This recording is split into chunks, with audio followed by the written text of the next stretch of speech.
Welcome back. In this particular video, we are going to discuss the solution of improvement paper of IP class 12 conducted by CBSE 2021. As per my concern, ये question paper आप सभी को solve करना चाहिए, keeping term 1 to be held in November, because आपको काफी हद तक type of questions and standard of questions का पता लग जाएगा. And I am sure that in comparison of sample paper provided by CBSE, this improvement paper gives you more idea about the upcoming exam. आपकी जानकारी के लिए बता दूं, इसके पहले ऑलरेडी मैंने अपने चैनल पे CBSE sample paper term 1 IP 2021-22, IP class tutorial 21-22, IP class 12 1000 MCQ series case study and find the output based questions के लिए पहले ही काफी सारे वीडियो अपने चैनल पे अपलोड किए हुए हैं. इन सब के लिंक मैंने आपके साथ में डिस्क्रिप्शन बॉक्स में शेयर कर दिए हैं, वहां से जाकर आप इन सारे वीडियोस को देख सकते हैं. नमस्ते student, this is Sanjay and welcome back to my YouTube channel Tech Tip Now. चलिए सीखते हैं और सीखने के साथ साथ समझते भी हैं. But before that I would like to request you that please subscribe my channel if you are visiting for the first time, या आपने अभी तक मेरे चैनल को सब्सक्राइब नहीं किया है. And if you really like this video और you find it useful for you, then please don't forget to like and share as well. तो चलिए इस इंप्रूवमेंट पेपर के सारे क्वेश्चंस को हम वन बाय वन सॉल्व करते हैं. Alright, so let's start discussing all the questions one by one. First of all we will see part number A, और पार्ट नंबर ए के सेक्शन ए के सारे क्वेश्चंस को देखते हैं, which are basically MCQs. So the question number 1 is asking that you were not able to create the IP project, therefore you downloaded a project from the internet and submitted it to your teacher by your name. So this wrong unethical act is considered as what? So the question is asking that कि आपको IP का project बनाना है और आपको वो मिला नहीं, तो आपने इंटरनेट से उसको डाउनलोड कर लिया. अब जो प्रोजेक्ट आपने डाउनलोड किया हो सकता है वो किसी की इंटेलेक्चुअल प्रॉपर्टी हो, तो अगर आप उसको यूज कर रहे हैं गलत तरीके से बिना उसको क्रेडिट दिए हुए, क्योंकि आपने जब प्रोजेक्ट सबमिट किया अपने टीचर को तो आपने अपने नाम से कर दिया, जिसने ओरिजिनली क्रिएट किया था उसको तो आपने क्रेडिट दिया ही नहीं. तो इसका मतलब यहाँ पर जो इलीगल एक्ट आप कर रहे हैं that is basically plagiarism. So this is basically option A, this is B, so this is option number C, which is correct for this question. Let's move to the next question now. Which Python package is used for 2D graphics? 2D graphic in the sense we are talking about data visualization here. And जब आप data visualization करते हैं तो इसमें जो library आप use करते हैं that is your matplotlib. This is actually the library for the 2D graphics. 2D graphic in the sense we are talking about 2-dimensional charts. और इस matplotlib में जो पैकेज आप यूज करते हैं that is actually your pyplot, right? So we can say the correct answer is what? Your matplotlib.pyplot. So this is the package we actually use for creating 2D graphics. Move to question number 3. Now here it is asking that write the output of the following SQL command. It's a very good question actually. The command is written select round 3456.885, -2. We all know that जो round function हमारा होता है that is called rounding of number. Let's suppose there is a number 43.68. आपने बोला इसको कि 1 decimal point से round up कर दो, so this will be 43.7. अगर आप 2 से करते तो ये 44 हो जाता. लेकिन अगर आप नेगेटिव नंबर जब यूज करते हैं MySQL में सेलेक्ट कमांड के साथ राउंड फंक्शन के साथ में, तो -2 का मतलब ये रहता है कि जो डेसिमल पॉइंट है here the number is what 3456.885. सो ये -2 का मतलब ये हुआ कि डेसिमल के पहले जो लेफ्ट साइड के डिजिट्स हैं, तो यहां से फर्स्ट या जो राइट साइड से फर्स्ट 2 डिजिट्स हैं उनको आप क्या कर दो, 0 कर दो. सो जब ये 0 हो जाएंगे so this will be 3400. So according to this concept the answer would be option C, that is 3400. Alright, let's move to the next question now. Now the question number 4 is asking that what will be the output of the following code. Import किया आपने panda library को, x की value 6 दी और इस 6 की basis पे आपने एक सीरीज ऑब्जेक्ट रेडी किया S1. ध्यान दें कि यहां पर ये हम एक्चुअली स्केलर वैल्यू का इस्तेमाल करते हुए यहां पर सीरीज ऑब्जेक्ट रेडी कर रहे हैं.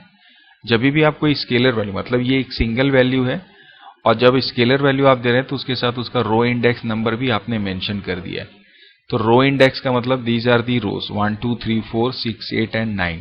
सो the answer of this question will be this option number A actually. So the correct answer, I hope आपको समझ में आ रहा होगा, इट्स इजी टू अंडरस्टैंड. ध्यान रखिए यहाँ पर ये इंडेक्स लिखा हुआ है.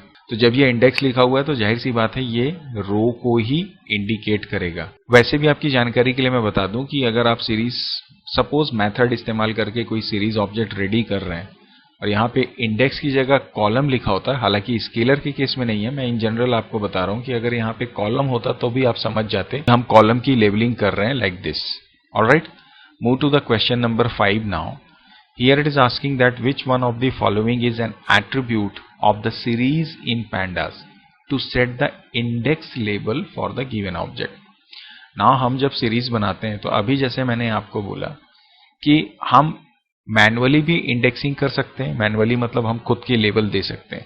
तो इस क्वेश्चन में आप देखिए हमने यहाँ पर इंडेक्स का इस्तेमाल किया हुआ है, तो इसका मतलब आप सीधे सीधे समझ सकते हैं कि इसका जो करेक्ट आंसर होगा this will be the index, that is option number B.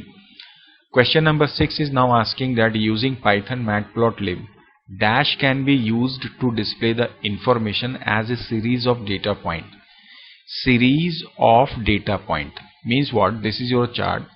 तो जब आप पॉइंट्स को प्लॉट करते हैं अकॉर्डिंग टू वैल्यू की x और y की वैल्यू को मैच करते हुए, तो ये तो मेरे पॉइंट्स हो गए, these are basically data points. लेकिन जब आप इसको आपस में कनेक्ट करते हैं तो ये जो series of data point ready हो रही है, that is basically what your line chart. So the answer would be your line chart for this question. Question number 7 is asking that which of the following topology needs least cable length. कम से कम length किसमें चाहिए रहती है? So again the answer is very easy, that is actually bus topology. इसमें एक single central cable होती है जिससे कि बाकी जितने भी नोड्स होते हैं वो आपस में कनेक्टेड होते हैं। अदर्स जैसे अगर आप स्टार की बात करें तो इसके लिए हमें ऑब्वियसली हर एक नोड के साथ काफी लंबी केबल्स का इस्तेमाल करना पड़ता है और ट्री के साथ में भी सेम यही कॉन्सेप्ट होता है। So the answer would be your bus topology for this particular question. Now the next question, that is question number 8, is asking that out of the following which crime will come under cyber crime category. So we all know that identity theft is obviously the cyber crime, online harassment is again cybercrime, then invasion of privacy, that is also cybercrime. So the correct answer is all of the above. Question number 9 is asking now an aggregate function performs a calculation on dash and returns a single value. Now aggregate function जो होता है वो set of rows को या multiple rows को operate करता है। अब multiple rows का मतलब जाहिर सी बात है वहां पे हम बात कर रहे हैं multiple values की। So basis of this we can say this is actually multiple values को ये कैलकुलेट करता है और उसकी बेसिस पे आपको एक सिंगल आंसर प्रोवाइड करता है। So this is the answer. Question number 10 is now asking that which of the following is a web browser. Microsoft window operating system है, एंड्रॉइड अगेन ऑपरेटिंग सिस्टम है, Ubuntu is again operating system. बचा हमारा Microsoft Edge, that is basically web browser. Question number 11 is now asking that which one of the following would arrange the rows in ascending order in SQL. It's very easy to know that order by clause का इस्तेमाल करके हम अपने data को या रोज को display कर सकते हैं either ascending order या descending order में। Question number 12 is now asking that technology not protected by the copyright and available to everyone is categorized as what? So जो सभी को अवेलेबल हो और जो प्रोटेक्टेड नहीं होती है that is simply what your open source. Proprietary software is again जिसको आपको अमाउंट दे के परचेस करना होता है तो ऑब्वियसली वो प्रोटेक्टेड है। एक्सपेरिमेंटल नाम की तो मुझे कुछ खास चीज समझ में नहीं आई। Shareware is again proprietary software ही होता है बट एक टाइम पीरियड के लिए फ्री होता है, उसके बाद आपको उसको देना ही होता है अमाउंट।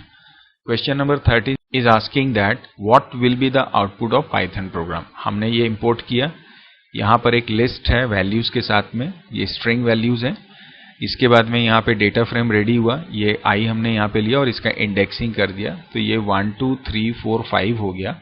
सपोज ये एप्पल है, ये बनाना है, ये मैंगो है, ये ऑरेंज है और ये लीची। अब प्रिंट बोल रहा है ILOC। ILOC का मतलब ये हुआ कि यहाँ पर इसकी जो इंडेक्सिंग है, ये ILOC मतलब ये इसकी पोजीशन लेगा इंडेक्स नंबर की बेसिस पे। ये मैनुअल इंडेक्सिंग हुई है बट डिफॉल्ट इसकी जो पोजीशनिंग होगी that is 0 1 2 3 4 like this.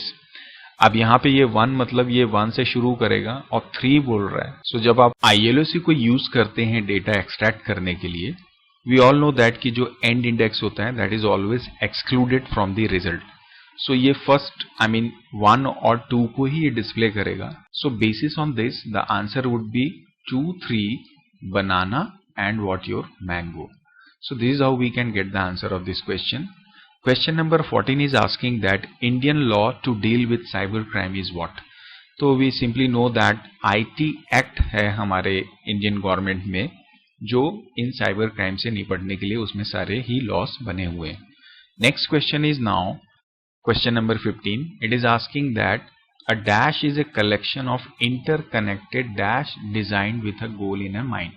Web page website बिल्कुल नहीं, वेब पेज कलेक्शन नहीं होता है. वेबसाइट एक्चुअली क्या होती है, हमारी कलेक्शन होती है किसकी, हमारे वेब पेजेस की जो कि आपस में इंटरकनेक्टेड हो सकते हैं. सो the answer is what, the option number D, website and web page. Now the question number 16 is asking that in the dash field of the email enter the recipients whose address you want to hide from the other recipients. Now जब आप email करते हैं, we all know that वहां पे एक to होता है, then cc होता है, then bcc होता है. तो ये तो मेन जिसे आपको भेजना है. अगर वही सेम मेल आप दूसरों को भी भेजना चाहते हैं और अगर आप cc में कर देते हैं तो that is visible to all the recipients. मतलब जितने भी मेल आपने डाले हैं वो सबको एक दूसरे का पता चल जाता है. bcc में अगर आप मेल एड्रेस डालते हैं so this is not known to other people, मतलब ये हिडन होता है. सो इसका मतलब ये है कि आंसर होगा इसका blind carbon copy, that is your BCC. Question number 17 is asking now e waste is harmful, और ये हेल्थ के लिए भी प्रॉपर नहीं होता. तो ये बोल रहा है what are the health hazards which can be caused by e waste. Lung cancer बिल्कुल होता है, डीएनए डैमेज भी होता है, ब्रेन डैमेज भी होता है. So the answer is what, all of the above. Question number 18 is fill in the blanks. The dashed command can be used to select an existing database in SQL. So here जब आप MySQL start करते हैं तो सबसे पहले आप लिखते हैं use database. So यहाँ पर जो कमांड आएगा that is your use. So the correct answer is use. The question number 19 is asking that the SQL string function that returns the index of the first occurrence of substring is called what? तो कौन सा string function होता है जो कि सब string का जो पहला अपीयरेंस होता है उसके इंडेक्स को रिटर्न करता है. So the answer is locate function. So there is a function by the name of locate जिसमें जो भी हम स्ट्रिंग और सब स्ट्रिंग पास करते हैं उसके फर्स्ट ऑकरेंस का जो इंडेक्स वैल्यू होता है वो रिटर्न करता है. Let's move to the next question. The question number 20 is asking that which is the type of network for long distance communication. तो we all know that LAN shortest है, metropolitan obviously middle size होता है, I mean metropolitan area को cover करता है. सबसे largest जो होता है that is your wide area network. PAN तो स्मॉलेस्ट ही होता है. So the correct answer is वैन. Now the question number 21 is asking that help to enhance the functionality of the web browser. तो which helps to enhance the functionality of web browser. So we know that हम extensions लगा सकते हैं, download कर सकते हैं, include कर सकते हैं. प्लगइन इज देयर जो हम ले सकते हैं. एड ऑन जो होता है that again itself is the another name of you can say the extension. So ये तीनों ही इसके अकॉर्डिंग अगर देखा जाए तो करेक्ट है. So the answer is what, all of the above. So now we are done with section 1 of part A and now we are going to start discussing this section number 2 which basically consists of 2 questions. Basically these are case study based questions. तो एक एक करके इन्हें देखते हैं. Now the question number 22 is asking that कि यहाँ पर इसने एक डेटा फ्रेम रेडी किया हुआ है. इसकी बेसिस पे कुछ क्वेश्चंस हैं जिनका आंसर हमें फाइंड आउट करना है. मैंने ऑलरेडी इस डेटा फ्रेम को अपने पाइथन में रेडी कर लिया है. मैं उसे आपको डिस्प्ले कर देता हूं एक बार. So this is the code और जब आप इसे एग्जीक्यूट करेंगे then you will find this kind of data frame जो आपके क्वेश्चन में दिया है.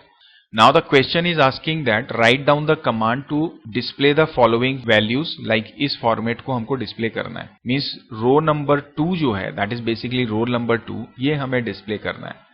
ऑप्शन में अगर आप देखें तो ILOC और LOC का इस्तेमाल किया. तो LOC के थ्रू हम इंडेक्स वैल्यू तो पास करेंगे नहीं, इसलिए हम ILOC का ही यहाँ पे इस्तेमाल करेंगे. और जब आप ILOC को यूज करते हैं सो उसके लिए हमें स्क्वायर ब्रैकेट यूज करना होता है, उसके अंदर हमें इंडेक्स वैल्यू या रेंज को पास करना होता है.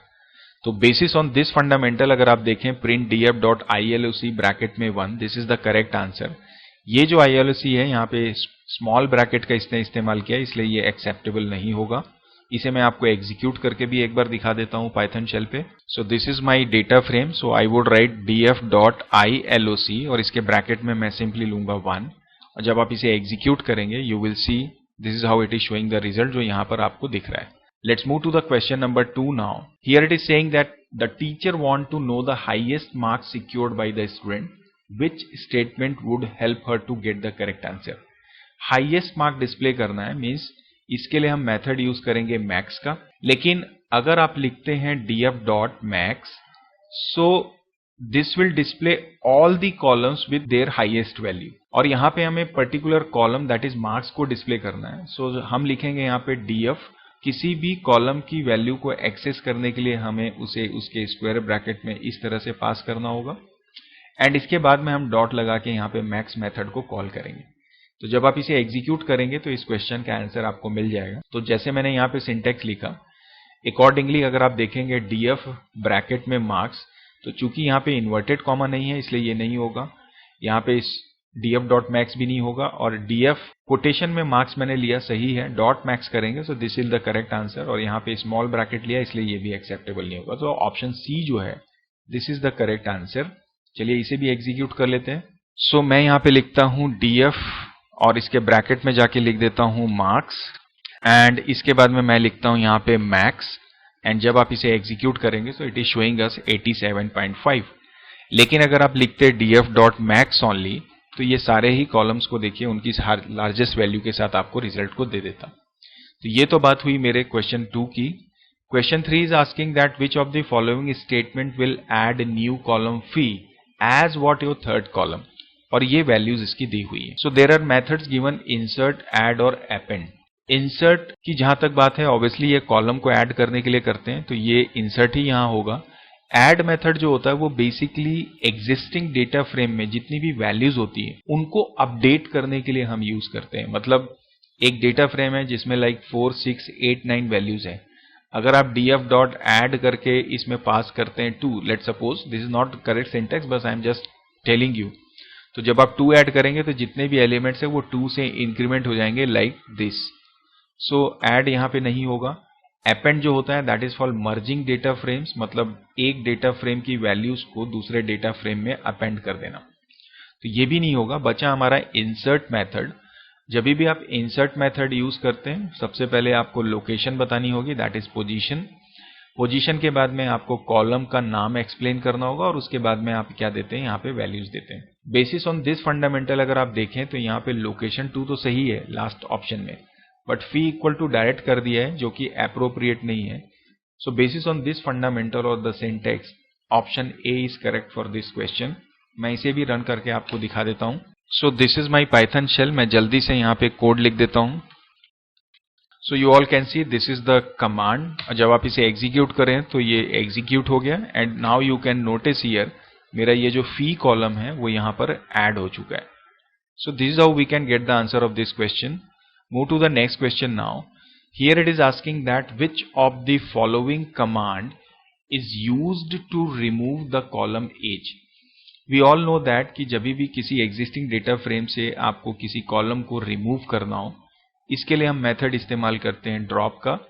With the help of drop आप रो को भी डिलीट कर सकते हैं, कॉलम को भी डिलीट कर सकते हैं, but the problem is that कि यहाँ पर कॉलम अगर आपको डिलीट करना है तो आपको स्पेसिफाई करना होता है एक्सिस इक्वल टू 1। और there is one more method which is known as what del. लेकिन डेल जो होता है वो बेसिकली बाय डिफॉल्ट ये कॉलम्स को ही डिलीट करता है, लेकिन यहाँ पर चूंकि ड्रॉप का ही इस्तेमाल इसने किया, डिलीट तो होगा नहीं, इसलिए हमें पास करना होगा df.drop कौन सा कॉलम एज को, एक्सिस मेंशन करना होगा 1 और obviously in place equal to true हमें करना होगा सो दैट जो हम इस कोड को एग्जीक्यूट करेंगे तो वो डेटा फ्रेम में इफेक्टिव होगा।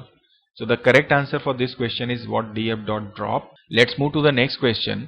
विच of the following command would rename the column marks to term 1। हमें रीनेम करना है एग्जिस्टिंग कॉलम को न्यू कॉलम से, तो इसके लिए आप देखें यहाँ पे रीनेम ऑप्शन का इस्तेमाल किया है। नाउ जब भी आप रीनेम का इस्तेमाल करते हैं df. इसमें जो इसका ब्रैकेट होता है इसमें जब आप आर्ग्यूमेंट पास करते हैं तो जिन वैल्यूज को रीनेम करना है उसे हमें डिक्शनरी के अंदर पास करना होगा एंड इसलिए हम यहाँ पर इस्तेमाल करते हैं argument columns and column equal to करके आप डिक्शनरी के अंदर पास करेंगे मार्क्स एग्जिस्टिंग वन को with the new one, that is say for example is your term 1, तो इन्हें आप सिंगल कोटेशन में डाल दीजिए और इसके बाद में ऑब्वियसली यहां पर आप ब्रैकेट क्लोज करके in place equal to true भी करेंगे, तभी ये रिजल्ट डेटा फ्रेम में आपको विजिबल होगा। So basis of this fundamental if you look at the options, तो यहां पर ये लिस्ट है तो ये तो होगा नहीं, यहां पर ये लिस्ट है ये भी नहीं होगा, और यहां पे इसने डिक्शनरी तो यूज की है लेकिन मेंशन नहीं किया कि हमको कॉलम इक्वल टू करना है, इसलिए ये रीनेम यहाँ पे एक्सेप्टेबल नहीं होगा। So the correct answer is option number C. मैं इसे आपको एग्जीक्यूट करके एक बार दिखा देता हूं। So I am back in my Python shell. So as I said I will write df dot rename, इसका ब्रैकेट लेंगे और इसके अंदर हम सबसे पहले लिखेंगे कॉलम। ये मैंने कॉलम्स लिया और इसके बाद में मैंने यहाँ पे डिक्शनरी लगाई और मैंने बोला मेरा एग्जिस्टिंग कॉलम है मार्क्स, इसे आप रिप्लेस कर दीजिए किससे, ऑब्वियसली टर्म 1 से। सो मैंने यहाँ पे टर्म 1 कर दिया and it is very important to keep this in place equal to true here. Now I am done. Syntax, invalid syntax, why this is, मैं इसे पहले दोबारा यहाँ पे कॉपी कर लेता हूँ। मैंने यहाँ पे ब्रैकेट क्लोज नहीं किया था इसलिए इनवैलिड हो गया, और ये जो यहाँ पर मैंने क्लोज किया है इसे यहाँ से हटाऊंगा। अब रन करेंगे, ये एग्जीक्यूट हो गया, df करेंगे। नाउ यू सी हियर मेरा ये मार्क्स जो है टर्म 1 में चेंज हो चुका है। So this is how we can get the answer of all these questions of case study number 22. Let's come to question number 23. ये basically SQL based case study का question है। अगर आप term 1 prepare कर रहे हैं तो आप इसे ignore कर सकते हैं, और if you are looking for the complete solution then obviously you should go through the video। और अगर आप SQL learn कर रहे हैं तो obviously आप देखेंगे ही। यहाँ पर आप देखें एक टेबल बना हुआ है होटल के नाम से, इसकी बेसिस पे यहाँ पर कुछ क्वेश्चंस दिए हुए हैं जिनका आंसर हमें देना है। तो मैंने क्या किया है कि मैंने ऑलरेडी अपने MySQL में जाके ये होटल टेबल रेडी कर लिया है। मैं MySQL ओपन करता हूं और आपको ये टेबल पहले रन करके दिखा देता हूं। So this is my MySQL client, जहां पर कि मैंने ये होटल टेबल रेडी किया हुआ है। नाउ बेसिस ऑन दिस यहां पर एक क्वेश्चन हम देखें। First question is asking that display the detail of all the hotel situated in London. So location के बारे में ये बोल रहा है कि जिसकी लोकेशन लंदन है उसका डेटा आपको डिस्प्ले करना है। It's very easy, you can simply write select star from hotel and then you can write where location equal to, you can write what, London, right, then semicolon, and now you see this is how it is showing the result. But आप चाहें तो यहां पर equal to की जगह इन का भी इस्तेमाल कर सकते हैं लाइक दिस, तो भी आपका जो रिजल्ट है वो करेक्ट होगा। सो अगर मैं इसे एग्जीक्यूट करूं then you can see the same result you are getting, but I would suggest कि आप इक्वल टू ही यूज करें बिकॉज इन जो होता है वो मल्टीपल टेक्स्ट कंपैरिजन के लिए होता है। सो ये तो हुआ आंसर क्वेश्चन 1 का। Second question is saying that display the detail of deluxe room with price more than 6000। Room type deluxe होना चाहिए और प्राइस जो है 6000 से ज्यादा होना चाहिए। देन इस सिचुएशन में हम यहाँ पे लिखेंगे where your room underscore type equal to what your deluxe and the price should be more than what your 6000. So I will write price greater than what your 6000 semicolon, and now you can see the result. So this is the answer of this question. Question number 3 is saying that display the hotel names that end with E. So जब भी end करो start करो particular character से, इसका मतलब यहाँ पे like operator हम इस्तेमाल करेंगे, and because it is talking about hotel name, so मैं यहाँ पे लिखूंगा select h underscore name from my table, that is obviously my hotel, and यहाँ पे मैं लिखूंगा where h underscore name like, हम यहाँ पे लगाएंगे like ऑपरेटर। अब बोल रहा है इस एंड जो होना चाहिए वो ई से होना चाहिए और इसके पहले कोई भी सेट ऑफ कैरेक्टर हो सकता है। तो सेट ऑफ कैरेक्टर के लिए हम % लेंगे, इससे कोटेशन मार्क को बंद करेंगे, सेमीकोलन लगाएंगे, एग्जीक्यूट कर देंगे। आप देखिए आपको यहाँ पे 2 आंसर्स मिल रहे हैं, the palace, the B. So this is how we can get answer of this. Question number 4 is saying that count different type of rooms available in hotels. तो अगर आप पहले तो ले लें select star from hotel, तो यहाँ पर ये सारे रिजल्ट आ गया। बोल रहा है कि आपको काउंट करना है नंबर ऑफ रूम्स, जैसे रूम टाइप डिलक्स 2 हैं, विला 5 हैं, डुप्लेक्स इतने हैं। तो अगर मैं यहाँ पे लिखता हूँ select और उसके बाद यहाँ पे लिखता हूँ count room underscore type and then if you write from my table name that is my hotel, so ये सारे ही रूम को इसने काउंट कर दिया, जबकि हमें क्या करना है यहाँ पे रूम टाइप के साथ करना है। तो हम यहाँ पे यूज करेंगे ग्रुप बाई क्लॉज का, and group by clause use करना है और हमें रूम टाइप भी डिस्प्ले करना है। So that I will take this room type, then comma count भी इसे ही करो, और यहाँ पे आप लिख देंगे what group by obviously same room underscore type. इसके बाद जब आप इसे एग्जीक्यूट करेंगे यू विल सी ये सारे ही रूम टाइप यूनिक लेगा और उन्हें काउंट करके आपको आंसर भी दे देगा। सो ये तो हुआ हमारा question number 4। Similarly question number 5 is asking you display the hotel names in descending order. So it's quite easy. आपने क्या करना है, होटल नेम लेना है और फ्रॉम होटल, और यहाँ पे लिखना है order by, because order by का हम इस्तेमाल करते हैं डेटा डिस्प्ले करने के लिए, आई मीन डेटा को अरेंज करने के लिए। H name descending order, so we should keep this DESC here, and then you would see कि इसका जो रिजल्ट है वो होटल नेम डिस्प्ले कर रहा है but they are in descending order. So this is how we can get the answer of all these questions. Now we are done with our section number A. अब इसके बाद में हम बात करेंगे पार्ट नंबर B, जहाँ पे हम सेक्शन 1 और 2 पे क्वेश्चंस को देखते हैं।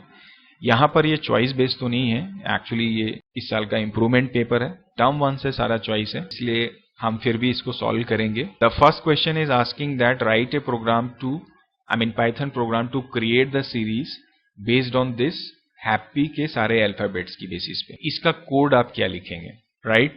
सो यहाँ पर क्या करेंगे, सबसे पहले ये स्ट्रिंग की बेसिस पे आप एक लिस्ट रेडी करेंगे। सपोज आपने लिया L इक्वल टू ब्लैंक, इसके बाद आप लगाएंगे for I in what your happy, क्योंकि हमें इस स्ट्रिंग के सारे ही कैरेक्टर्स इंडिविजुअली पहले लिस्ट में डालने हैं। तो आई इन हैप्पी आप लेंगे, फिर आप L.append मेथड यूज करेंगे, जिसकी मदद से ये लिस्ट में एक एक करके इसके कैरेक्टर्स को क्या करेगा, ऐड करते जाएगा। तो L.append what I, because I में एक एक कैरेक्टर आते जाएगा। अब ये लिस्ट रेडी हो गई, एंड इसके बाद में आप pd.series लगाएंगे और इसके अंदर में इस L को पास कर देंगे। तो ये मेरी सीरीज रेडी हो जाएगी, और उसके बाद में ये बोल रहा है कि फर्स्ट 3 अल्फाबेट आपको डिस्प्ले करना है।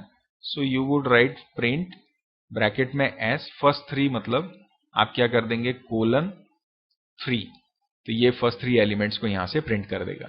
चलिए मैं इसे पाइथन शेल पे एग्जीक्यूट करके दिखाता हूं। So this is my Python shell. मैं सबसे पहले यहां पे इंपोर्ट कर लेता हूं अपने पैंडास को, एंड देन मैं यहां पे एक ब्लैंक लिस्ट रेडी कर लेता हूं, एंड इसके बाद में मैं फॉर लूप लेता हूं for I in obviously my happy, and इसके बाद कोलन, एंड इसके बाद में हम लिखते हैं कि L डॉट आप अपेंड कर दो सारी वैल्यूज को आई की इसमें, एंड इसके बाद में इसे कंप्लीट कीजिए। अगर आप L को देखें तो ये सारे कैरेक्टर्स इसमें आ चुके हैं।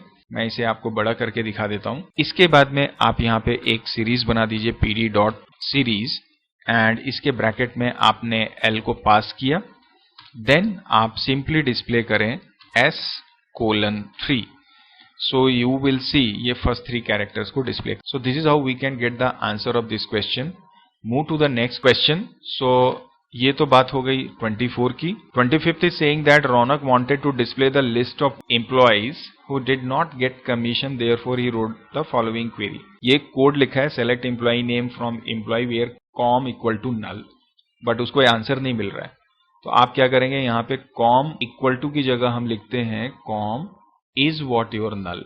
तो जब आप इसे is null करके रन करेंगे तो आंसर आपको मिल जाएगा। Question number B of this 25, जो दोनों में से कोई एक अटेम्प्ट करना है। Can we use where clause after group by? नहीं कर सकते, एरर आएगा। और अगर आप नहीं कर सकते तो ग्रुप बाई के बाद अगर आपको रिकॉर्ड को ऑब्वियसली रेस्ट्रिक्ट करना है, हम इस्तेमाल करते हैं हैविंग क्लॉज का। So get the answer. Can we use where clause? No, and we can use having clause to restrict the number of records written by the group by. This is the answer of this one. Next question is saying that discuss the purpose of count star. Well, count star जो method होता है ये किसी भी particular table के total number of रोज को return करता है इंक्लूडिंग नल वैल्यूज। अगर आपको इसका एग्जांपल देना है, मैं वापस अपने SQL क्लाइंट में चलता हूं।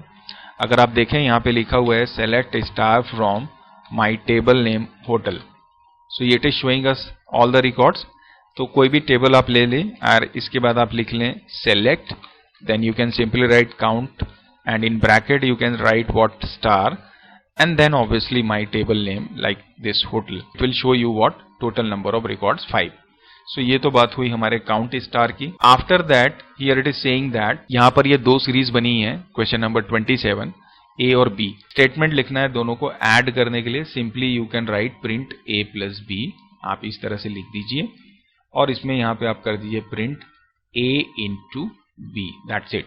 तो इसमें तो कुछ खासी बात नहीं है. Question number 28 is again there, जहां पर कि ये बोल रहे हैं एसक्यूएल कमांड लिखना है हमको. किसके लिए? ये टेबल की बेसिस पे जो क्वेश्चन दिया है, मतलब आउटपुट दिखाना है हमको. तो सेलेक्ट काउंट डिस्टिंक्ट प्रोडक्ट बोल रहा है, तो डिस्टिंक्ट बोल दिया मतलब ये इस प्रोडक्ट में जो रिपीटेड है उनको इग्नोर करेगा. तो आंसर होगा sun cream, beauty cream, face glow foundation, gel wax, hair shampoo.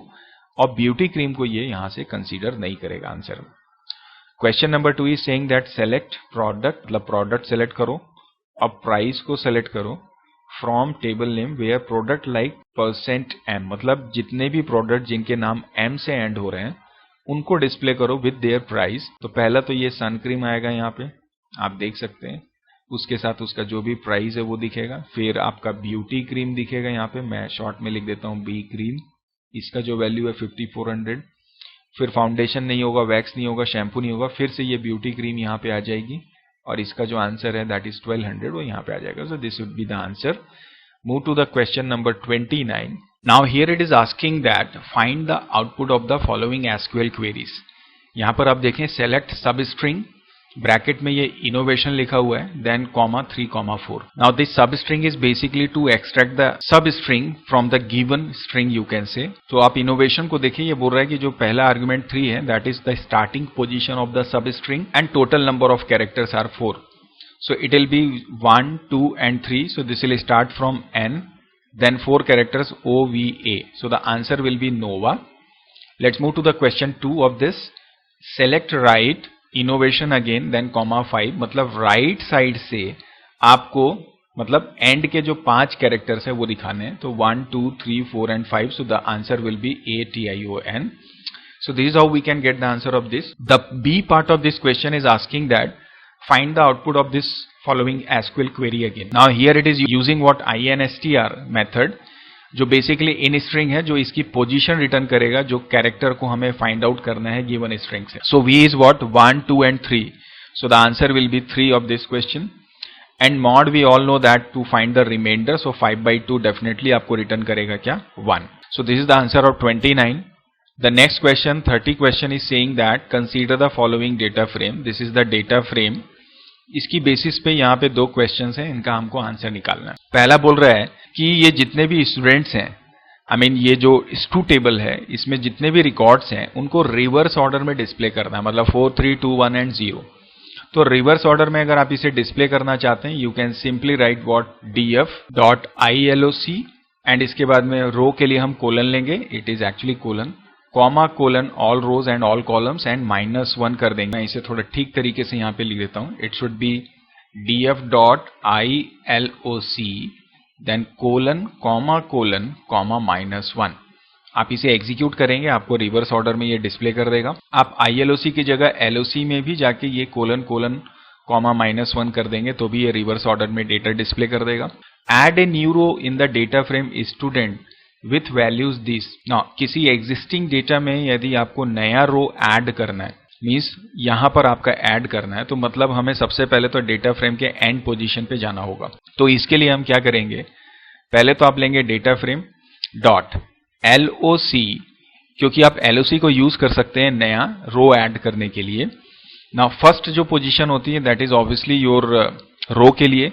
तो आपको यहां पे निकालना है total length of my data frame. So we can simply write len df. जैसे आप len df करेंगे टोटल लेंथ आ जाएगी. So this will be like 5. तो 0, 1, 2, 3, 4, 5. तो df.loc 5 कर जाएगा. इक्वल टू जाके आप लिख देंगे ब्रैकेट में what the values like 1006 and so on. मैं यहाँ वैल्यूज यहाँ पे नहीं लिख रहा हूँ बट आपको समझ में आ रहा होगा. So the main thing is what that df.loc bracket में len df colon bracket close equal to then values. जैसे आप इसे एग्जीक्यूट करेंगे आप देखेंगे यहाँ पे नया रो ऐड हो जाएगा. So this is question number 30. Question number 31 is asking that what do you understand by the term VoIP. Give 2 example of this. So it is basically voice over internet protocol. इसके बारे में मैंने पहले अपने internet and web के chapter में detail में explain किया है, और इसके जो एग्जाम्पल की अगर मैं बात करूं तो जियो कॉल्स हैं, व्हाट्सएप कॉलिंग्स हैं, all these are examples. So you can see this is here the voice over internet protocol, which is basically a technology that makes audio and video calls possible from internet connected devices having the microphone and speakers. फायदा इसका ये है कि इसकी cost बहुत ही कम पड़ती है और आपकी फंक्शनैलिटी इसमें ज़्यादा मिलती है. And as I said, WhatsApp calls, Jio calls, even Google जो आप हैंग आउट वगैरह यूज़ करते हैं, गूगल डुओ यूज़ करते हैं, ये सारे बेसिकली कहीं ना कहीं ये voice over internet protocol use करते हैं. अगर आप स्काइप यूज़ कर रहे हैं या टीम वीवर यूज़ कर रहे हैं, all these usages what this voice over internet protocol. So ये तो बात हुई मेरे वाइप की और उसके एग्जाम्पल्स की. The next question is, nowadays children are fond of playing computer games, what is the health hazard. मतलब एक्सेसिव यूज कर रहे हैं टेक्नोलॉजी का, तो उससे क्या क्या हेल्थ कंसर्न्स आएंगी. इसको भी मैंने इसके 1-2 वीडियो पहले जो मैंने सोशल इम्पैक्ट का सेशन रेडी किया था आपके साथ में शेयर किया था, उसमें डिस्कस किया था, मैं उसे भी आपको शो कर देता हूं. So these are the health concern you can see. पहला तो सोशल आइसोलेशन प्रॉब्लम है, डिप्रेशन है, आई स्ट्रेन है, स्लीप प्रॉब्लम, ओबेसिटी. बच्चों के केस में अगर आपको करना है तो you can consider this obesity. Then bone joint problems, obviously impact on hearing, then poor posture and eye strain. Next question is saying that expand URL, explain URL with the help of an example. So it is basically uniform resource locator, the address of website which consists of HTTPS, then the name of website and with the domain. And उसके साथ में अगर कोई specific page लेना है तो वो भी आप देख सकते हैं. इसको भी मैंने ऑलरेडी इंटरनेट वेब के यूनिट में डिस्कस किया था, मैं फिर से आपको एक बार स्क्रीन शेयर करता हूं. तो you can see this is the URL which is basically refer to the web address. It's a unique identifier to specify the unique address, right. You can see this is the URL given, consist of protocols, basically rule of set of rules, then the name of, or you can say the address of the website, and then the file location exact. तो कई बार ये नहीं भी रहता है तो भी ये दोनों तो आपके रहते ही हैं, जिसमें आपके domain name plus world wide web रहेगा प्लस आपका प्रोटोकॉल रहता है. This is actually the URL. Move to the next question now. Now here it is saying that create a series S1 with the value 231 and आपको display करना है S1 star 3 and S1 into 3. तो basically एक vector operation है और एक replication है. चलिए इसको करके देखते हैं पाइथन शेल पे. सो ये मैंने पहले जो आपको अभी शेयर किया था ये वही शेल है, मैं यहाँ पे फिर से लिख देता हूँ. Now it is saying that आपको एक सीरीज ऑब्जेक्ट बनाना है pd.series, जिसमें कि आपको वैल्यूज डालनी है 1, 2, 3. ये तो सीरीज आपने बना दी. इसके बाद अगर आप लिखते हैं s into 3, then you see it is showing you the mathematical operation. तो यहाँ पर क्या हो रहा है, क्यूब वैल्यूज को ये मल्टीप्लाई करके डिस्प्ले कर दे रहा है. बट अगर आप लिखते हैं s into 3, then it is showing you what 369, right. So you can see this was the question actually. तो आई होप आपको ये समझ में आ रहा होगा. इसके बाद में question number 35 is saying what's the difference between copyright and license. Basically दोनों ही आपके इंटेलेक्चुअल प्रॉपर्टी राइट को प्रोटेक्शन के लिए करने के लिए होता है. कॉपीराइट बेसिकली तो रहता है ये it's all the protection of the customer, not customer, owner actually. And this is basically the agreement between user and the owner of the property.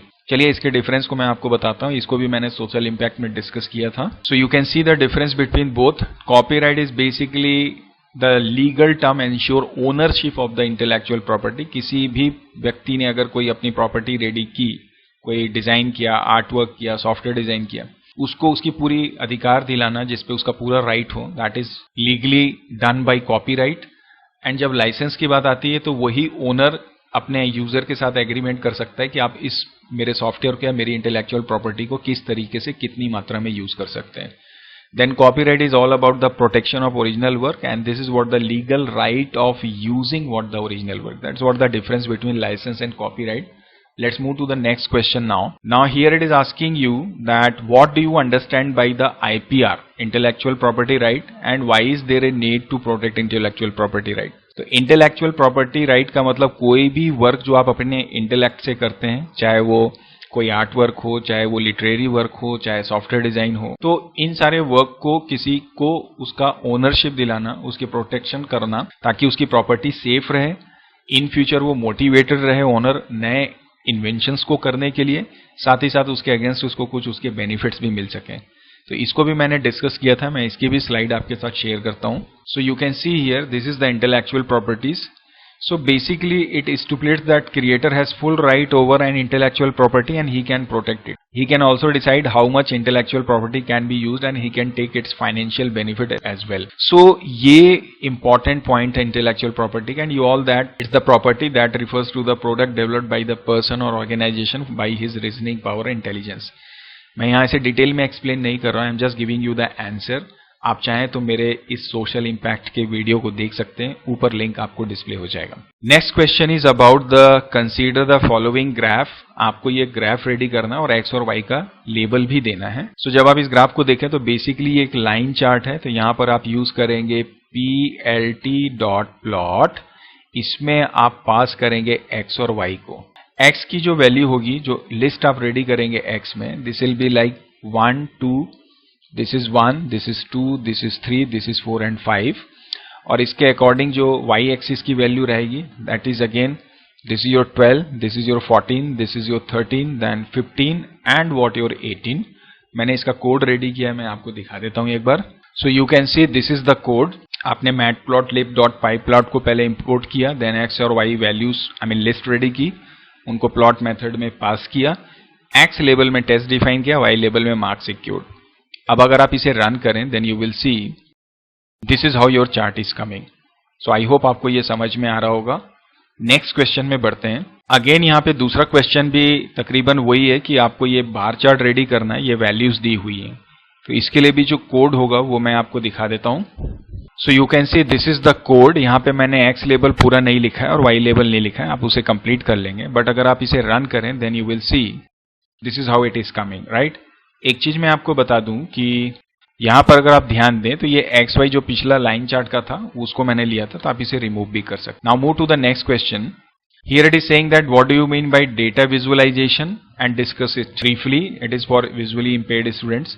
Visualisation is all about representing your data in pictorial form. Chart के form में data को display करना ताकि आप different types of analysis कर सकें, चाहे to see the data trends, to see the data patterns and all that. इसको मैंने पाईप्लॉट में डिटेल में डिस्कस किया है, उसकी भी ट्यूटोरियल आप मेरे चैनल पे जाके देख सकते हैं।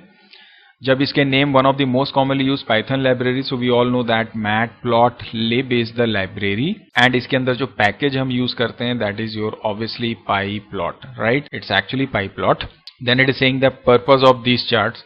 Plot is for creating light chart, show is basically to display the chart on your screen, save figure is used to store the chart in PNG और JPG format। so ये basically तीनों functions होते हैं जिनका प्रयोग हम chart के दौरान या चार्ट डिस्प्ले करने के लिए, चार्ट सेव करने के लिए, इमेज सेव करने के लिए या लाइन चार्ट को डिस्प्ले करने के लिए करते हैं। Now here you see the question number 37. Here it is asking that consider the following table school. Again this is basically MySQL based question.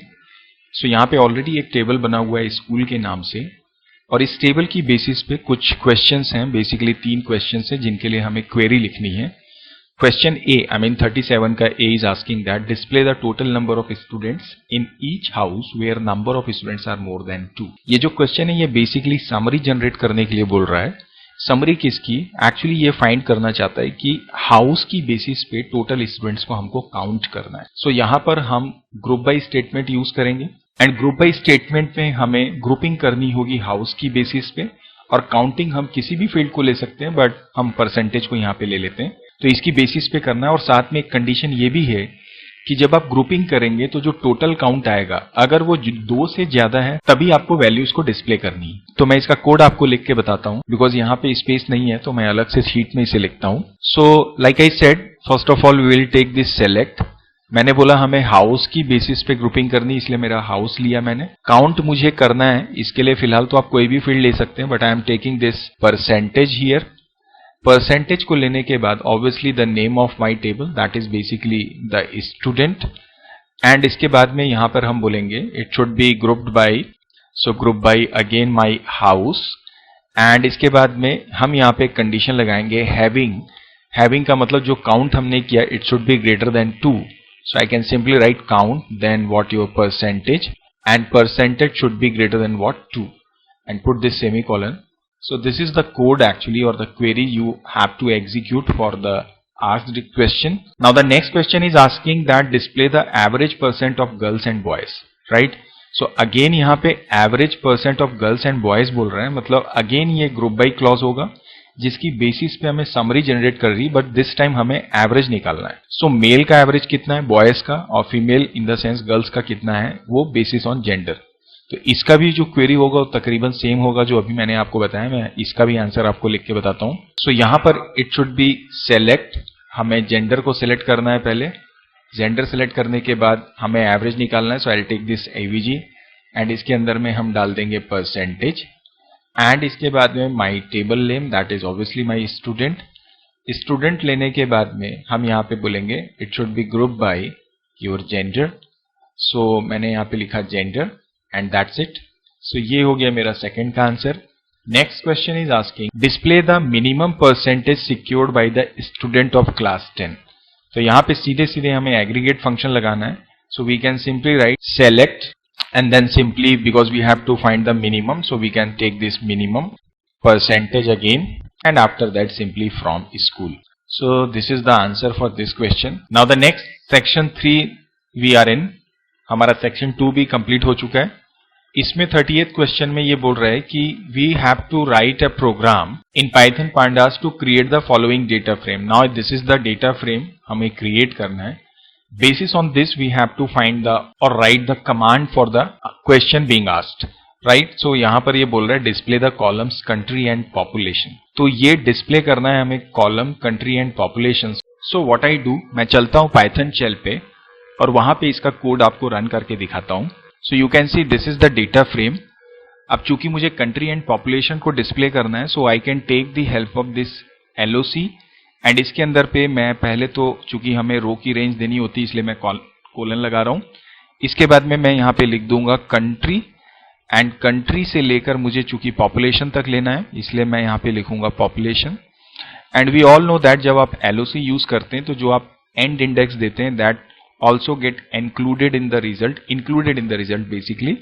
सो जब आप इसे एग्जीक्यूट करेंगे you all can see now how it is showing the result. Now the next question is display all the rows where population is more than 40.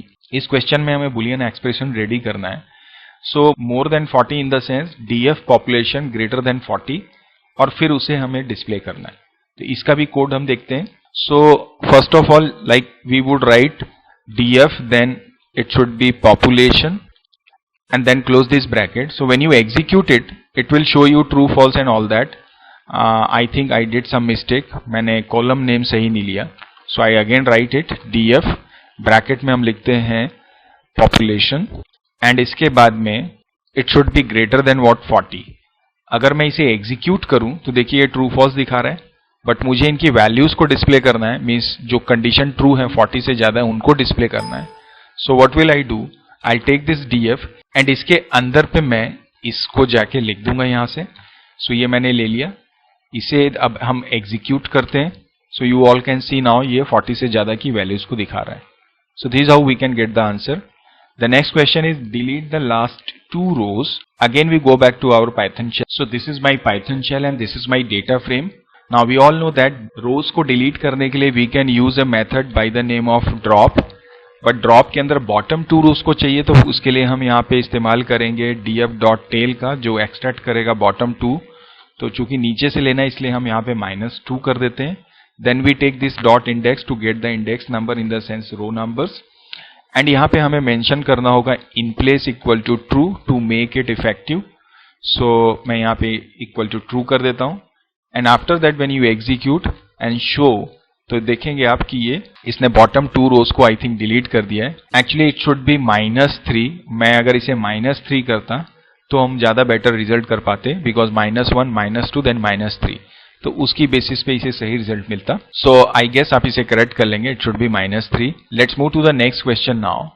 Now we are in question number 39.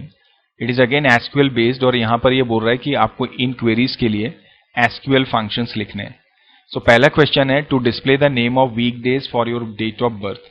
तो week days का नाम अगर आपको display करना है, for that we have day name. What I do, मैं पहले MySQL start करता हूँ, वहां पे चल के एक एक करके इसे एग्जीक्यूट करके आपको दिखाता हूँ. So this is my SQL client and the question 1 was asking you to display the weekdays name of your date of birth.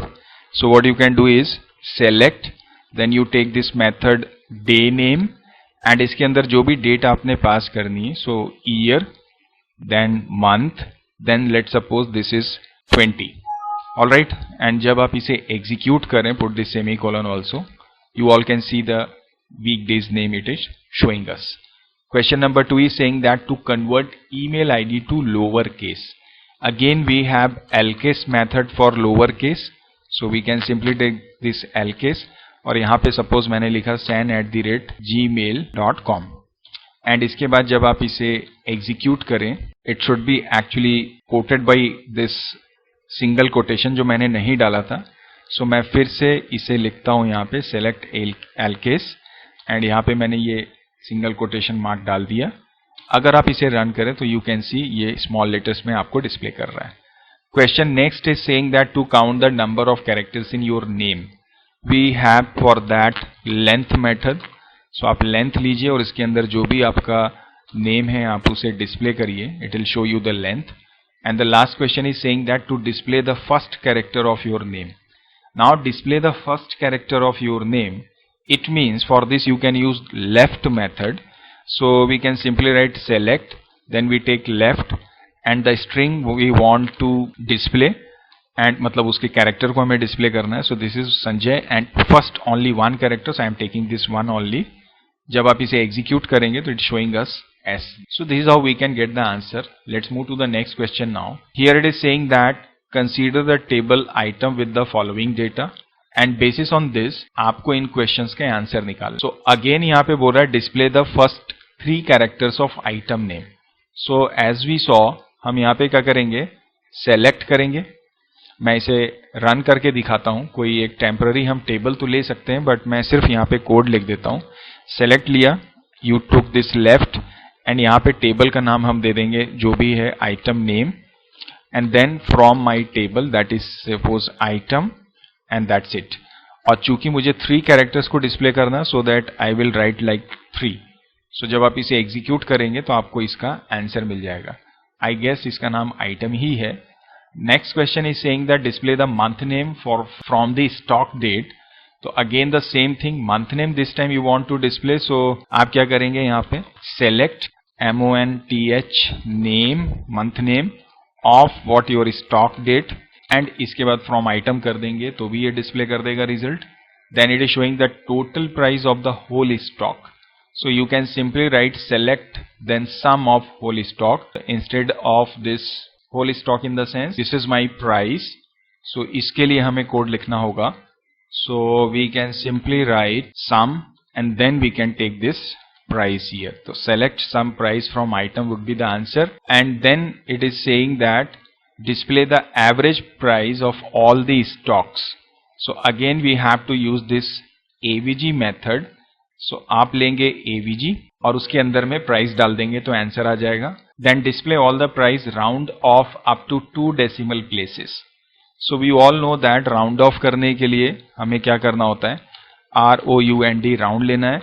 Then you have to take this price and comma लगा के आप 2 decimal point से 2 values से हमें इसे round of करना है, इसलिए कॉमा 2 डाल देंगे तो भी आपका आंसर आपको मिल जाएगा. So this is how we all can get, because ये आइटम टेबल इसमें है नहीं इसलिए ये एरर दिखा रहा है. So I guess आपको ये समझ में आ रहा होगा.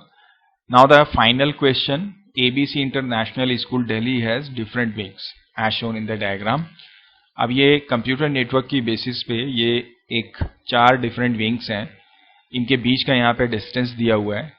W3 to W1 is 70. So मैं यहाँ पे लिख देता हूँ इनके बीच का डिस्टेंस जो है that is basically 70. The next W1 to W2 is 40. So this is actually 40 and then W1 to W4 is 80 meter. So this is the main actually I wanted to find. So it means that इस question का मतलब ये है कि सबसे पहले ये बोल रहा है कि इसमें कौन सी टोपोलॉजी बेस्ट होगी. We can see that smallest path हमें मिल गया. सो द आंसर जो होगा इसके लिए, we can use this star topology, right. So पहले का तो आंसर स्टार है। Second, it is saying in which wing would you place the server and the reason for what. So you can see the maximum number of server we have in W1, and hence we can say that we can make this W1 as a server area or the server site, because it is containing the maximum number of computer or PCs, so it would be cost effective for us, and rest all are connected with this W1 with minimum distances, so इसलिए हम इसे कर सकते हैं। The next is, it is asking that suggest the kind of network required. You all can see the distance among all these different blocks are in meters. So when it is in meters, so we can simply say it should be LAN, right? Local area network, and we all know that the maximum area a local area network can cover is up to 5 kilometer. But nowadays you can say it can be up to 10 kilometer as well. So this is the answer. Now the question D is asking that suggest the placement of the following devices with justification. In the sense, in this particular topology or in this computer network, which one would be the better component? So here it is saying that repeater or switch or hub. We all know that repeater is basically to enhance the signal, or you can say to amplify the signal. जब signal कमजोर हो जाते हैं तो उसे बढ़ाने के लिए हम यूज करते हैं। और स्विच और हब जो होते हैं ये डिफरेंट कंप्यूटर्स को कनेक्ट करने के लिए करते हैं। सो यहाँ पर हमारा आंसर होगा कि हम स्विच या हब का इस्तेमाल करेंगे। किसके लिए? हमारे नेटवर्क के जितने भी नोड्स हैं या कंप्यूटर्स हैं उन्हें आपस में कनेक्ट करने के लिए। So this is the answer. Question E जो है, there is one more branch of this school ABC international in Mussoorie. Now see, हम अभी फिलहाल ये जो सैंपल है ये दिल्ली पे, अब हम वाइड एरिया नेटवर्क में कनेक्ट हो रहे हैं ऑब्वियसली थ्रू इंटरनेट। तो मसूरी में हमारा दूसरा स्कूल है, तो ये बोलता है कि अगर हमें सॉफ्टवेयर, कौन सा सॉफ्टवेयर या ऐप इस्तेमाल करना चाहिए फाइल एंड वीडियोस के लिए। So it's very easy. सबसे बेहतर है आप गूगल ड्राइव का इस्तेमाल करें, जहां से आप अपनी फाइल एंड वीडियोस को शेयर कर सकते हैं।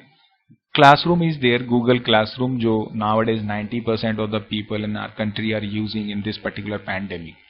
So the answer would be Google Drive. Google Classroom itself is the part of Google Drive, so we can say Google Drive only. And then Microsoft OneDrive is also there, and Amazon Drive is also there. But the best one is Google Drive. So all these are basically the apps. So you all know कि software या apps की बात करें तो classroom itself is an app. Google drive का भी आपको space मिलता है आपके मोबाइल में। This is for visually impaired student. With reference to computer networking, answer the following questions in brief. So what is the significance of switch in a computer network? To connect all the computers together in a computer network, we can use switch. और switch क्या करता है, जो भी server से signal आते हैं उसको लेके उसे डिसीजन ले सकता है कि किस पर्टिकुलर नोड पे उसे सेंड करना है। अगर यहाँ पर हब होता तो हब क्या करता है, जो भी सिग्नल मिलता है सर्वर से उसको सारे ही कंप्यूटर्स में सेंड कर देता है। That's what the significance. Then the mention the name of any two network topologies. Only name it is asking, so we can say star topology, bus topology, ring topology. All these are there. What is modem? The full form of modem is modulator, demodulator. We all know this. It is basically used to convert your computer signal into audible signals, or you can say the phone signals, and vice versa. So this is what the purpose of modem. Explain gateway briefly. So it basically is a kind of protector for the data coming to your PC. अगर आप computer network में हैं और आपने अपने gateway को configure किया हुआ है, तो जो भी सिग्नल या डेटा आप रिसीव करते हैं अपने कंप्यूटर सिस्टम में जो किसी और सर्वर से या किसी और कंप्यूटर से आ रहा है, तो गेटवे डिसाइड करता है whether it is healthy for your computer system और not, whether it is genuine और ऑथेंटिक और नॉट। तो उसकी ऑथेंटिसिटी को चेक करके फिर उसे परमिट करता है अंदर जाने के लिए। ये कंप्यूटर नेटवर्क के चैप्टर में मैंने ऑलरेडी डिटेल में एक्सप्लेन किया हुआ है। यदि आपको डाउट हो, ऊपर लिंक आपको मिल जाएगा, वहां से फॉलो कर सकते हैं। And again voice over internet protocol, the same question we just discussed a while ago in the same video, so इसे मैं यहाँ पे रिपीट नहीं कर रहा हूँ। So overall these are the questions of this particular question paper, which I think is very good paper. And अगर आप सैम्पल पेपर से इसका कंपेयर करें इस ईयर का, so now you all can understand the difference between sample paper and this improvement paper. There is a huge difference. So I would suggest you कि आप सिर्फ सैंपल पेपर के भरोसे पे अपनी तैयारी ना करें, बिकॉज क्वेश्चंस का standard, there is a huge difference between the standard of sample paper का क्वेश्चन और इम्प्रूवमेंट पेपर का question. So basis on this, I would suggest all of you to please take your syllabus seriously. Already मैंने बहुत सारे MCQs आपके साथ share किए हुए हैं, जो काफी आई थिंक जो इन क्वेश्चंस को अगर आप देखें तो इनसे रिजेंबल करते हैं. ऑलरेडी इसके पहले मैंने उसे शेयर किया हुआ है, सो यू ऑल कैन जज that. So that's it for this video. I hope कि ये इम्प्रूवमेंट पेपर भी आपको एक आपके लिए एड ऑन होगा आपकी प्रिपरेशन के टर्म 1 के लिए, not only preparation, to know the things basically. So चलिए आज के सेशन को यहीं पे एंड करते हैं. मिलते हैं नए सेशन में, ऑब्वियसली नए चैप्टर, नए सॉल्यूशन, नए कॉन्सेप्ट के साथ में. Till then keep practicing, keep learning and do keep watching my channel. And please don't forget to like, share and subscribe as well. Bye bye and take care.